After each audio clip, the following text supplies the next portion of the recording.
حي على الفلاح.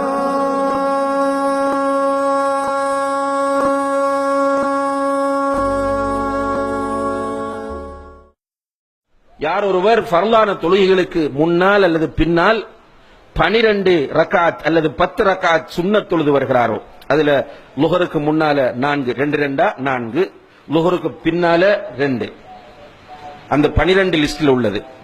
அதே போன்று மகரிபுக்கு பின்னால 2 8, இஷாவுக்கு பின்னால 2 10, ஃபஜ்ருக்கு முன்னால 2 12.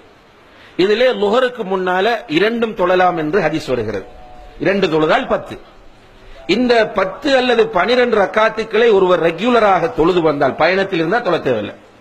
பயணத்தில் இருந்தால் அவர் ஃபர்லான தொழுகைகளை மாத்திரம் தொழுதால் போதும். இந்த ரெகுலரான சுன்னத்தை தொழ வேண்டிய அவசியம் இல்லை. தொழுவது சுன்னத்தும் அல்ல. ஒருவர் ஊரில் இருக்கும் போது இந்த 12ஐயும் தொழுது வந்தால் அவருக்கு சுவர்க்கத்தில் ஒரு வீடு கட்டப்படும். இதை கொஞ்சம் தனிமையில் உட்கார்ந்து யோசிச்சு பாருங்க. அல்லாஹ்வுடைய தூதர் சொல்கிறார்கள், வஹீன் அடிப்படையில் சொல்கிறார்கள். இது பொய்யாக இருக்குமா? இதுல நமக்கு சந்தேகம் வர முடியுமா? நிச்சயமாக வராது. அன்புள்ள சகோதரர்களே, பாருங்க நம்முடைய நிலைமைய. நம்ம 12 சுன்னத்தை பத்தி பேசிட்டு இருக்கிறோம். நம்ம இப்ப பேசுற டாபிக் என்னன்னு கேட்டால் 12 ரக்காத் சுன்னத். ஆனால் நம்மில் பெரும்பாலானவர்களுக்கு 5 நேர தொழுகையே இல்லை. இன்னா லில்லாஹி வ இன்னா இலைஹி ராஜிஊன்.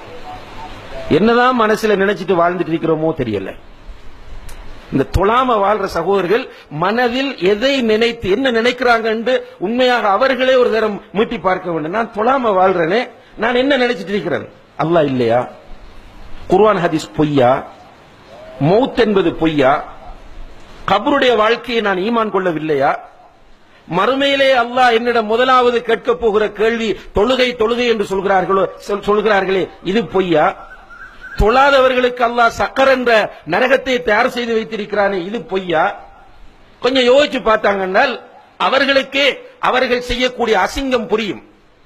அல்லாஹு தஆலா எவ்வளவோ நியமத்துகளை தந்திருக்கிறான் சகோதரர்களே. அல்லாஹ் தந்திருக்கிற நியமத்துகளை எண்ண ஆரம்பித்தால் நம்மால் எண்ணி முடிக்க முடியாத அளவு நம்முடைய சொந்த வாழ்க்கையில் அல்லாஹ் நிறைய நியமத்துகளை தந்திருக்கிறான். தேவண்ட உட்கார்ந்து பட்டியல் போட்டு பாருங்கள். உங்களோட 2 கண்ணும் கெட்டு போகும்போது கண்ணின் பெருமதி உங்களுக்கு புரியும். உங்களுடைய 2 கிட்னிகளும் பழுதாகும் போது அல்லாஹ் தந்திருக்கிற கிட்னியின் பெருமதி உங்களுக்கு புரியும். ஏதாவது ஒரு இடத்தில் எலும்பிலோ சதையிலோ எங்காவது ஒரு இடத்திலே கேன்சர் என்று ஒரு நோய் உண்டாகும் போது அந்த ஆரோக்கியமான நியமத்தின் பெருமதி நமக்கு புரியும். அல்லாஹு தஆலா தந்திருக்கிற நியமத்துகளை எல்லாம் அனுபவித்துக் கொண்டு ஒரு நண்பன் உங்களிடத்தில் சில உதவிகளை வாங்குகிறான். அந்த நண்பன் ஒரு கட்டத்தில் உங்களுக்கு ஒரு பிரதிபகாரம் செய்ய தவறும் போது நன்றி கெட்டவன் என்று அவனையும், நீங்கள் ஒருவனுக்கு ஓட் போடுகிறீர்கள், அந்த ஓட் போட்ட அவன் உங்களுக்கு சேவை செய்யாத போது அவனை நன்றி கெட்டவன் என்று திட்டுகிற நீங்கள், உங்களுடைய மனைவியை நன்றி கெட்டவள் என்று திட்டுகிற நீங்கள், உங்களுடைய ரப்புக்கு நன்றி உடையவர்களாக இருக்கிறீர்களா கெட்டவர்களாக இருக்கிறீர்களா என்று தொழாதவர்கள் கொஞ்சம் யோசித்து பாருங்கள். கண்ணியத்திற்குரிய சகோதரர்களே, தொழாதவர்களுடைய நிலை மறுமையிலே மிக பயங்கரமானது. தொழக்கூடியவனுக்கு அல்லாஹ் வயல் என்ற நரகம் என்று சொல்கிறான். நல்லா யோசிச்சு பாருங்க. ஃபவைலுல் லில் முஸல்லீன் அல்லதீன ஹும் அன் ஸலாத்திஹிம் சாஹூன் அல்லதீன ஹும் யுராஊன். தொழுது கொண்டு தொழுகையிலே பொடுபோக்காக இருக்கிறவர்கள், மற்றவர்களுக்கு காட்டுவர்களாக தொழுகிறவர்களுக்கு வயல் என்ற நரகம் என்றால் தொழாதவனுடைய நிலையை கொஞ்சம் யோசித்து பாருங்கள். ரசூல் ஸல்லல்லாஹு அலைஹி வஸல்லம் அவர்களுடைய காலத்தில் ஒரு கூட்டம் இருந்தார்கள், மிக டேஞ்சரான கூட்டம். ரசூல் ஸல்லல்லாஹு அலைஹி வஸல்லம் அவர்களுக்கு நிம்மதியை கெடுத்த கூட்டம். உங்களுக்கு தெரியும் அவர்கள் யார் என்று? ரசூலுல்லாஹி அலைஹி வஸல்லம் அவருடைய மனைவியின் மீது களங்கத்தை உண்டாக்கிய அந்த கூட்டம். ரசூலுல்லாஹி அலைஹி வஸல்லம் அவர்கள் வெளியூருக்கு போயிருந்த நேரத்திலே அவர்களுக்கு சதி செய்வதற்காக ஒரு பள்ளிவாசல் அமைத்த கூட்டம். யார் அவர்கள்? முனாஃபிக்குகள்.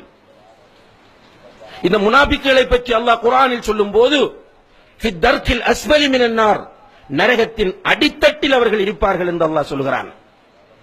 நரகத்தின் அடித்தட்டில், அதாவது காபிர்களை விட கேவலமானவங்க முனாஃபிக்குகள். கண்ணியத்திற்குரிய சகோதரர்களே, இந்த முனாஃபிக்குகளும் ரசூல் ஸல்லல்லாஹு அலைஹி வஸல்லம் உடைய காலத்தில் தொழுதாங்க.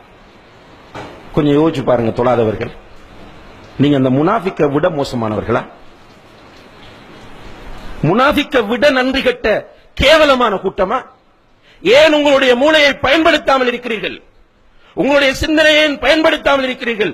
நீங்க ஹுத்பா முடிந்து போகும்போது ரோட் கிராஸ் பண்ற நேரத்தில் ஒரு வாகனம் வந்து அடித்தால் ஹலாஸ், உங்களுடைய வாழ்க்கை முடிந்து விடுகிறது. அன்புள்ள சகோதரர்களே, உங்களோடு கோபத்தில் பேசவில்லை. இந்த ஹுத்பாவின் பெருமதியை நீங்கள் மௌத்தாகும் போது உணர்வீர்கள், நீங்கள் கபரில் வைத்து உணர்வீர்கள். மஹ்ஷரிலே உங்களுக்கு முன்னால் அல்லாஹ் வந்து உங்களோடு நேரடியாக பேசும்போது இந்த ஹுத்பாவின் பெருமதியை உணர்வீர்கள். இன்று முடிவெடுங்கள், இந்த பள்ளியில் வைத்து முடிவெடுங்கள், அல்லாஹ்வின் மீது சத்தியம் செய்து முடிவெடுங்கள். இதற்கு பிறகு என்னுடைய வாழ்க்கையில் ஒரு வக்து தொழுகையும் நான் விடமாட்டேன் என்ற முடிவை எடுங்கள். ஒரு மனிதனை ரசூலுல்லாஹி அலைஹி வஸல்லம் அவர்கள் எப்படி தொழுகைக்கு வழிகாட்டுகிறார்கள் என்றால், நின்று கொண்டு தொழு, அதற்கு முடியாவிட்டால் இருந்து கொண்டு தொழு. அந்த அளவுக்கும் உன்னுடைய உடலில் ஆரோக்கியம் இல்லையா, படுத்துக் கொண்டு தொழு. அதற்கு முன்னால் முடியாவிட்டால் கண்களால் சைக்கிளை செய்தாவது தொழு. தொழுகை விட முடியாது சகோதரர்களே. ஊரில் இருந்தாலும் தொழ வேண்டும், பயணத்தில் இருந்தாலும் தொழ வேண்டும். நீங்கள் வாகனத்தில் போனாலும் தொழ வேண்டும், விமானத்தில் போனாலும் தொழ வேண்டும். நீங்கள் சமாதான சூழ்நிலையில் இருந்தாலும் தொழ வேண்டும். யுத்த களத்தில் ஆயுதம் ஏந்தி போராடுகிற போராளிகளாக ஃபயரிங் நடந்து கொண்டிருக்கிற சூழ்நிலையாக இருந்தாலும் நீங்கள் தொழ வேண்டும் என்கிற அளவுக்கு இஸ்லாம் தொழுகையினுடைய முக்கியத்துவத்தை நமக்கு சொல்லி இருக்கிறது என்றால் ஏன் நமக்கு புரியவில்லை? இந்த சகோதரர்கள் ஒன்றை புரிந்து கொள்ளுங்கள், தொழாதவனுக்கு இஸ்லாத்தில் எந்த பங்கும் கிடையாது. நீ இஸ்லாம் பேசுறதுக்கு உனக்கு எந்த ரைட்டும் கிடையாது, பேசாதே, நீ நரகவாதி. ரசூல் ஸல்லல்லாஹு அலைஹி வஸல்லம் அவர்கள் சொன்னார்கள், அல் அஹ்துல்லதி பைனனா வ பைனஹும் அஸ்ஸலா, நமக்கும் அவர்களுக்கும் இடையில் உள்ள வித்தியாசம் தொழுகையாகும். தொழாத நீ இந்த உம்மத்தில் நீ ஏன் கவலைப்பட வேண்டும்? முஸ்லிம்களை பற்றி உனக்கு என்ன அக்கறை? முஸ்லிம்கள் பார்த்துக் கொள்வார்கள் அவர்களை. தொழாதவனுக்கு இஸ்லாத்தில் எந்த பங்கும் இல்லை என்று உமர் இப்னுல் கத்தாப் ரலியல்லாஹு அன்ஹு அவர்கள் சொன்ன கட்டத்தை கொஞ்சம் யோசித்து பாருங்கள். சாதாரணமான ஒரு கட்டம் அல்ல. உமர் ரலியல்லாஹு அன்ஹு அவர்கள் ஹிஜ்ரி 23வது ஆண்டு அவர்கள் கலீஃபாவாக இருக்கும்போது இமாமத் செய்வதற்காக சுபஹுடைய நேரத்திலே முன்னால் செல்கிறார்கள். சஃப்புகளை ஒழுங்குபடுத்தி விட்டு தக்பீர் கட்டும் போது பின்னால் இருந்த ஒருவன் சரமாரியாக அவர்களுடைய முதுகிலே ஒரு கூரிய ஆயுதத்தினால் குத்துகிறான். 6-7 தடவைகள் முதுகிலே குத்து விழுந்து விட்டது. உமர் ரலியல்லாஹு அன்ஹு அவர்கள் கீழே விழப்போகிறார்கள். இமாம் தக்பீர் கட்டி நின்ற இமாம் கீழே விழப்போகிறார்கள். பின்னால் இருந்த அப்துர் ரஹ்மான் இப்னு அவுஃப் ரலியல்லாஹு அன்ஹு கையை பிடித்து முன்னாலே இழுத்து விட்டார்கள் இமாமத் செய்யுமாறு. மக்கள் அவர்களை தூக்கிக் கொண்டு செல்கிறார்கள். வீட்டில் வைத்து அவசர சிகிச்சை நடக்கிறது. அவசர சிகிச்சை நடந்து கொண்டிருக்கும் போது மயக்கம், அவங்க யாதில்லை. உமர் ரலியல்லாஹு அன்ஹு அவர்கள் கண் விழித்து பார்க்கிறார்கள். நிறைய சஹாபாக்கள் சூழ்ந்து கொண்டிருக்கிறார்கள்.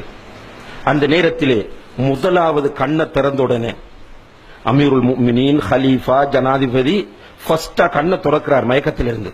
என்ன பேசணும், அவருக்கு என்ன சொல்லணும்? இப்னு அப்பாஸ் ரலியல்லாஹு அன்ஹுமா பக்கத்தில் இருந்து அவரை பார்த்து சொன்னார்கள், அமீருல் முஃமினீனே, நீங்கள் இன்னும் சுபஹு தொழவில்லை என்றார். அல்லாஹ் அக்பர். உமர் ரலியல்லாஹு அன்ஹு அவர்கள் நான் இருக்கிற நிலை என்ன என்று டென்ஷன் ஆகல. அவங்க கேட்டாங்க, மக்கள் தொழுதுட்டாங்களான்னு கேட்டாங்க. கேட்டுட்டு தயமும் செய்து உடம்பிலிருந்து இரத்தம் ஓடக்கூடிய நிலையில் சுபஹு தொழுகையை நிறைவேற்றி விட்டு சொன்னார்கள், லா ஹவ்வ ஃபில் இஸ்லாமி லிமன் தரக்கஸ் ஸலா, தொழுகையை விட்டவனுக்கு இஸ்லாத்தில் எந்த பங்கும் கிடையாது என்றார்கள். எனவே கண்ணியத்திற்குரிய சகோதரர்களே, உங்களை அல்லாஹ்வுக்காக நேசிக்கிறோம். நீங்கள் யார் என்று நமக்கு தெரியாது. மூமின்கள் என்கிற வகையில் ஜும்மா தொழ வந்திருக்கிறீர்கள். உங்களில் பெரும்பாலானவர்களுக்கும் நம்மை தெரியாது. நாம் கலிமாவின் அடிப்படையில் ஒன்றுபட்டவர்கள். உங்களை அல்லாஹ்வுக்காக நேசிக்கிறோம். அந்த நேசத்தின் வெளிப்பாட்டால் சொல்லுகிறோம், இன்றிலிருந்து நீங்கள் தொழுங்கள். ஒரு கஷ்டமான விஷயம் அல்ல, ஒரு சவாலாக எடுங்கள். நீங்கள் அல்லாஹ்வின் மீது தவக்குல் வைத்து அல்லாஹ்வை பயந்து அவனை நேசித்து நீங்கள் இந்த தொழுகையை தொழ வேண்டும் என்ற உறுதியான முடிவு எடுப்பீர்களாக இருந்தால் அல்லாஹ் உங்களுக்கு அதை இலகுபடுத்துவான் இன்ஷா அல்லாஹ். அதுக்கு பிறகு உங்களுடைய வாழ்க்கையில் ஏற்படக்கூடிய மாற்றங்களை நீங்கள் உணர்வீர்கள்.